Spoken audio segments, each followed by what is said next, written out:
Sa mga naghahanap ng masarap at healthy na pampalamig, swak sa inyo ang sorbet at cocoa sugar ice cream.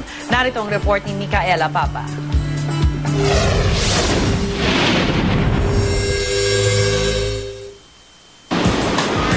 Sa tindi ng init, talaga namang patok na patok ang mga pagkaing pampalamig tulad ng ice cream. Pero kung gusto nyo mag-dessert na hindi nasisira ang inyong sexing pang beach body, swak bilang healthy alternative ang sorbet.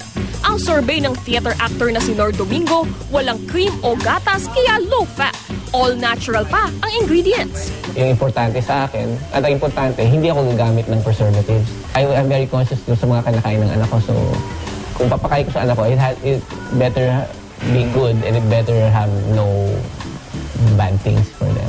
Talaga namang mapapanganga ka sa all Pinoy flavors. Guyabano, passion fruit, at para sa matapang, pinyat, siling labuyo. Kakain ko agad yung sili. Try. Dahil adventurous ako.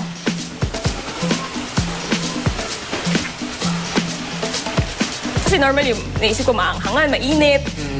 Refreshing siya. Parang nakadagdag siya dun sa cooling effect nitong sorbet na ito. Patok din ngayong tag-init ang cocoa sugar ice cream. Low fat ito dahil cocoa sugar o yung asukal na gawa sa bulaklak ng niyog ang gamit. May iba-iba rin itong flavors, kaya wala nang dapat ikatakot ang mga health conscious dahil ang mga pampalamig na ito, masarap na, healthy pa. Para sa unang balita, Micaela Papa reporting.